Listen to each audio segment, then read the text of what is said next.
I think this is the only true gaming phone in the price range of 25,000 rupees. ये है Infinix GT 30 Pro और आप देख रहे हैं इसका डिटेल रिव्यू। सबसे पहले बात करते हैं कि मुझे इस फोन में क्या चीज अच्छी लगी और पहली चीज है डिजाइन। यहाँ पर आपको सेम साइबर मेका डिजाइन देखने को मिल जाता है, लेकिन इस बार ये 2.0 है, मतलब कि थोड़े बहुत चेंजेस इसके बैक में किए गए हैं। डिजाइन थोड़ा सा अलग दिखता है। पहले आपको राउंडेड RGB लाइट मिलती थी बैक में, अब ऐसा यहाँ पर नहीं है। तो डिजाइन आपको बहुत क्लियरली ये बताता है कि ये गेमिंग फोन है, ये आपका एक नॉर्मल कैजुअल फोन नहीं है। तो उसकी वजह से ये डेफिनेटली स्टैंड आउट करता है। पीछे ही आपको प्लास्टिक का जो बैक मिल जाता है, लेफ्ट में जो फ्रेम है वो भी प्लास्टिक है, लेकिन काफी हद तक ये मेटल जैसा दिखता है। आपको वॉल्यूम रॉकर मिल जाता है, पावर बटन मिल जाता है। लेफ्ट की तरफ ऐसा कुछ नहीं, ऊपर आयर ब्लास्टर एंड स्पीकर ग्रिल मिल जाता है, नीचे की तरफ speaker grill, SIM tray and यहाँ पर मिलता है आपको उसका चार्जिंग पोर्ट एंड माइक्रोफोन। अब पीछे की तरफ आपको कैमरा मॉड्यूल मिलता है, लेकिन तो कलर मेरे पास है ये ब्लैक कलर में है। वैसे एक और कलर वेरिएंट में आता है जो कि है व्हाइट। मुझे पर्सनली व्हाइट ज्यादा पसंद आया था, वहां पर आपको व्हाइट RGB लाइट्स मिलती है, लेकिन कई लोगों को ब्लैक भी काफी पसंद आ रहा है। बट मेरी प्रॉब्लम ये है कि यहाँ पर फिंगरप्रिंट्स बहुत ज्यादा इस पर अट्रैक्ट होते हैं, जो मुझे उतना पसंद नहीं है। लेकिन एक चीज आपको ध्यान देनी चाहिए कि इसका जो बैक है ना, यहाँ पर बहुत कुछ हो रहा है इस साइबर मेका डिजाइन के अंदर। अगर आप इसे रिफ्लेक्ट करते हैं लाइट के साथ, तो काफी अलग अलग तरीके से पैटर्न्स को शो करता है। ऊपर आपको कैमरा मॉड्यूल मिल जाता है, डुअल कैमरा सेटअप है। यहाँ पर फ्रंट में आपको कॉर्निंग गोरिल्ला ग्लास 7i की प्रोटेक्शन मिल जाती है। IP64 रेटेड ये फोन है। अभी जो पीछे RGB लाइट है ना, यहाँ पर बहुत कुछ आप कर सकते हैं, मतलब कि अलग अलग चीजों के लिए इसे सेट कर सकते हैं। गेमिंग के दौरान भी इस्तेमाल कर सकते हैं, वेदर इट्स शूटिंग, या फिर आप इन्हें काफी सारे अलग पर्पसेस जैसे कि मैसेजेस हो गए या फिर कॉल्स हो गई, उनके लिए भी इनको सेट कर सकते हैं सेटिंग्स के अंदर जा करके। अगली चीज जो मुझे इसमें अच्छी लगी है वो है इसका डिस्प्ले। यहाँ पर आपको मिलता है एक 1.5 के रेजोल्यूशन वाला 6.78 इंचेस का AMOLED डिस्प्ले। ये एक 10 बिट का पैनल है, 144 हर्ट्ज का रिफ्रेश रेट सपोर्ट करता है और साथ ही में आपको मिलती है 4500 निट्स की पीक ब्राइटनेस। यहाँ पर ब्रांड कुछ भी कह सकता है, लेकिन हाँ, बहुत अच्छी ब्राइटनेस बावजूद उसके मिल जाती है। इंडोर हो आउटडोर हो, ये फोन बिल्कुल भी दिक्कत नहीं देता है when it comes to visibility. यहाँ पर आपको कलर्स काफी विविड मिलते हैं। सेटिंग्स आप डिस्प्ले सेटिंग्स अंदर जाके कर सकते हैं, मतलब कि आपको कंटेंट देखने में काफी अच्छा एक्सपीरियंस मिलता है। लेकिन इसका पर्पस गेमिंग है, तो वहां पर ये काफी अच्छे से डिलीवर कर पाती है, मतलब कि वो विविड कलर्स आपको गेमिंग के दौरान भी दिखते हैं। और साथ ही में 144 हर्ट्ज का रिफ्रेश रेट है। यहाँ पर 120 FPS गेमिंग आपको बीजे में मिल जाती है, जिससे ये इजीली हैंडल कर पाता है। उसकी बात गेमिंग में करेंगे। अगली चीज जो मुझे इसमें अच्छी लगी है वो है इसका कैमरा सेटअप, जो मेरे लिए थोड़ा सा शॉकर है, क्योंकि ब्रांड का कहना है कि यहाँ पर वो इसके कैमरा पे ज्यादा एम्फोसिस नहीं कर रहे हैं या फिर ज्यादा प्रमोट नहीं कर रहे हैं, बट बावजूद उसके मुझे इसका कैमरा सेटअप काफी पसंद आया है। यहाँ पर 108 मेगापिक्सल का प्राइमरी सेंसर मिलता है, आपको 8 मेगापिक्सल का अल्ट्रा वाइड है एंड 13 मेगापिक्सल का आपको सेल्फी कैमरा मिल जाता है। एंड ये सैंपल्स देख के आप अंदाजा लगा सकते हैं कि ये फोन डिसेंट फोटोज ले लेता है, जबकि ये एक कैमरा सेंट्रिक फोन नहीं है, इसका पर्पस कुछ और है। बट बावजूद उसके आप इसके कैमरा से उतने डिसअपॉइंट तो नहीं होंगे। ये आपकी एवरेज फोटोज जो है ले सकता है, मतलब कि आप काम चलाना चाहे फोटोज के साथ या फिर आप पोस्ट करना चाहे, वो काम भी आप यहाँ पर कर सकते हैं। ऐसा कुछ नहीं है। आप इसके बैक कैमरा से 4K at 60 FPS शूट कर सकते हैं, फ्रंट कैमरा से मैक्स 4K at 30 FPS भी शूट कर सकते हैं। कैमरा सैंपल आप अपनी स्क्रीन पर देख सकते हैं।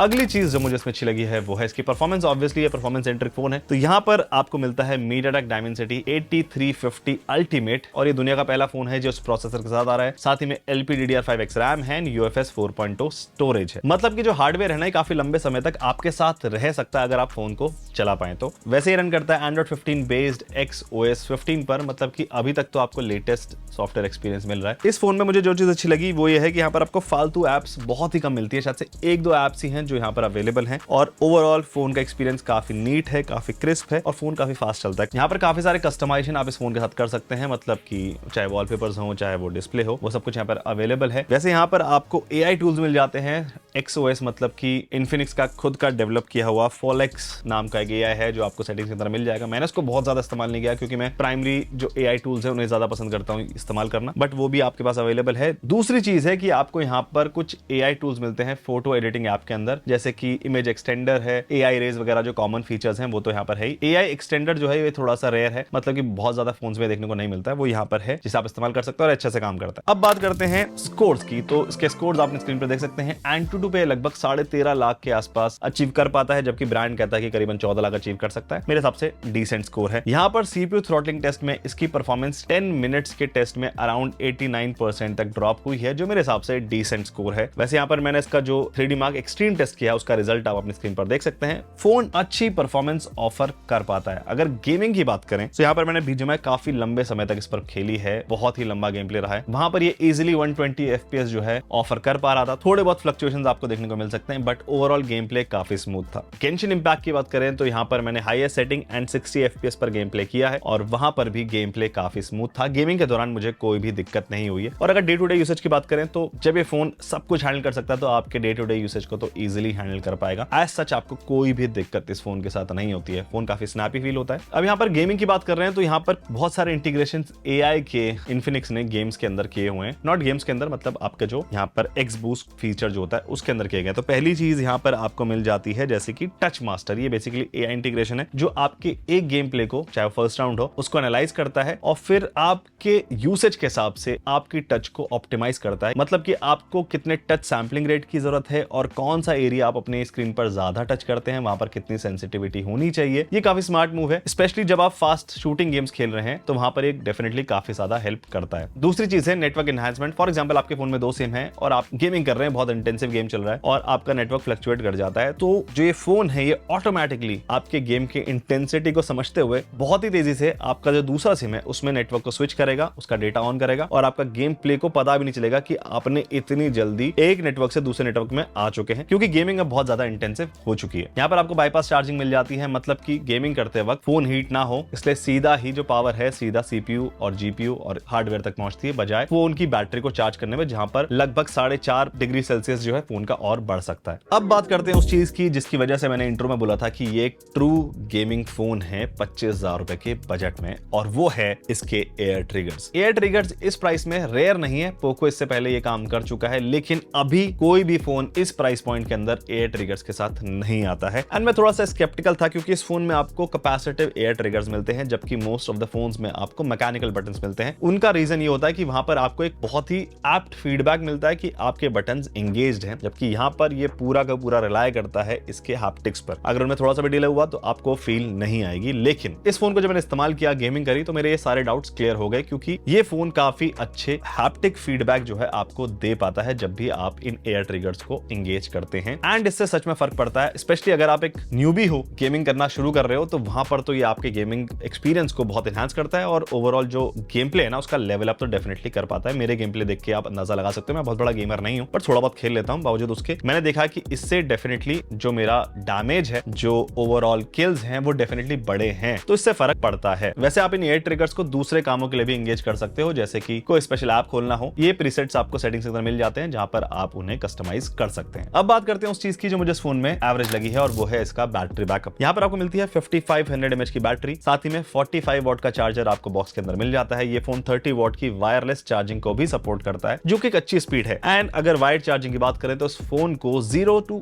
100% चार्ज होने में लगभग 1 घंटा 15 मिनट के आसपास का टाइम लग जाता है, जो मेरे हिसाब से एक स्लो चार्जिंग स्पीड है, क्योंकि ये एक गेमिंग फोन है और स्पेशली जब आप बहुत ज्यादा गेमिंग में एंगेज हो जाते हो, आप नहीं चाहोगे कि आपके फोन को चार्ज होने में बहुत ज्यादा टाइम लगे। एंड मेरे यूसेज में मुझे ऐसा लगा कि ये जो फोन है ये उतना पावर एफिशिएंट नहीं है, बिकॉज मेरे ज्यादातर टास्क इस फोन में गेमिंग ही हुए हैं। मैंने ना इस पे ज्यादा कोई फोटोज ली है, ना मैंने इस पे कोई ज्यादा इंस्टाग्राम यूज करा है, और क्योंकि ज्यादातर लोड जो है वो CPU एंड GPU पर ही पड़ रहा है, जिसकी वजह से बैटरी बहुत जल्दी मुझे ड्रेन होती हुई नजर आई है। तो मेरे हिसाब से बजाय इसमें एक वायरलेस चार्जिंग देने के, जो कि 30 वॉट की है, या तो उसकी चार्जिंग स्पीड को बढ़ाया जाता या फिर इसमें बड़े साइज की बैटरी दी जाती, जैसे रियलमी अपने फोन पे दे पा रहा है। अराउंड 6000 या 6500 mAh तो इसमें फोन में होनी ही चाहिए थी। बात करते हैं उन चीजों की जो मुझे फोन में पसंद नहीं आई है। पहली चीज, यहाँ पर आपको 2 साल के OS एंड 3 साल के सिक्योरिटी अपडेट्स मिलते हैं। बहुत सारे लोग ये कर रहे हैं, बट मेरे हिसाब से ये अब कम है। अगली चीज की जो इंटरफेस है ना, जो इसका वॉलपेपर एंड एप्स के अंदर जाना, वहां पर अभी थोड़े बहुत ऑप्टिमाइजेशन की जरूरत मुझे फील हुई है, क्योंकि जब आप ऐप ओपन करते हैं वहां पर आपको बहुत ज्यादा विविड कलर्स दिखते हैं, बट आप जब उसे मिनिमाइज करने की कोशिश करते हैं तो वहां पर आपको दिखेगा एक कलर स्विच होता है विविड, तो थोड़ा डलनेस की तरफ। आई डोंट नो वो कुछ सेटिंग्स के अंदर कुछ है या फिर ये फोन के साथ ही कुछ अभी प्रॉब्लम है। दूसरी चीज है कि यहाँ पर जो स्पीकर्स हैं वो मुझे थोड़े से वीक लगे हैं, मतलब कि डिसेंट लाउडनेस मिल जाती है, लेकिन मुझे वो उतने रिफाइंड, उतने ट्यून्ड नहीं लगे हैं। वैसे मैं इसे कंटेंट सेंट्रिक फोन तो नहीं बोलता हूं, बट हाँ, आपको यहाँ पर नेटफ्लिक्स पर HDR सर्टिफिकेशन